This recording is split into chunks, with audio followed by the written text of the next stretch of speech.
Γεια σου, Γιώργο. Γεια σου, Βάσο. Να πω τι έκανες τώρα. Παρεξήγηση ήταν βασικά. Παρεξήγηση. Θα πω εγώ στον κόσμο. Λοιπόν, ήρθε ο Γιώργος και με αφορμή την πρεμιέρα του Σογιού και ότι ήμασταν εδώ όλοι μαζί, με ρώτησε. Μου λέει, όταν έγινε η πρεμιέρα της πολυκατοικίας, πώς το ανέβασες στα social, τι έγινε, το Instagram. Ποιο Instagram, του λέω, Χριστιανέ μου. Όταν ξεκίνησε η πολυκατοικία το 2008, δεν υπήρχε Instagram. Και με αυτή την αφορμή. Ξεκινήσαμε μια αναδρομή στο παρελθόν και αποφασίσαμε να πούμε τι δεν υπήρχε σε αυτές τις πολύ μεγάλες επιτυχίες στην πολυκατοικία, στα κλεμμένα όνειρα και στο Σόι. Πολυκατοικία. Η πολυκατοικία ξεκίνησε το 2008, άρα δεν υπήρχε Instagram, Viber, WhatsApp. Λέγε. Επίσης, στην πολυκατοικία δεν υπήρχε Netflix.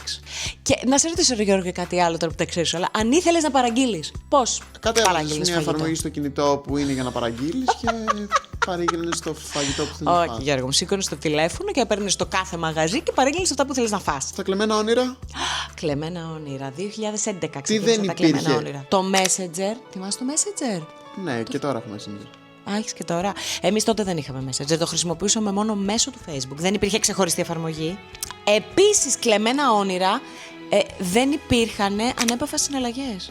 Δηλαδή, δεν είχες την κάρτα στο κινητό σου να πατσάκι να κάνεις έτσι, ούτε την κάρτα να την περνάς.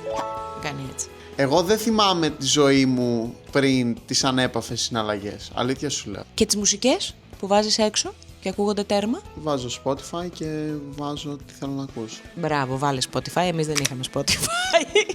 Το Spotify ήρθε στην Ελλάδα το 2011. Πολύ δειλά. Δηλαδή, εσύ πώς άκουγες Spotify? Δεν άκουγα Spotify, Χριστιανέ μου. Τι δεν καταλαβαίνεις από αυτά που λέμε. Εντάξει, τουλάχιστον φαντάζομαι στο σόι σου, όταν ξεκίνησε, είχαν ανακαλυφθεί τα περισσότερα, ας πούμε, όμως έτσι. Μην παίρνεις και όρκο. Το σόι σου ξεκίνησε το 2014. Τι σημαίνει αυτό? Δεν υπήρχε, μη μου λιποθυμήσεις, TikTok. Δεν υπήρχαν, θέλω να συγκεντρώσεις αυτό που σας πω. Τα stories στο Instagram. Δεν Και πώς υπήρχαν. ανέβασες story την πρεμιέρα?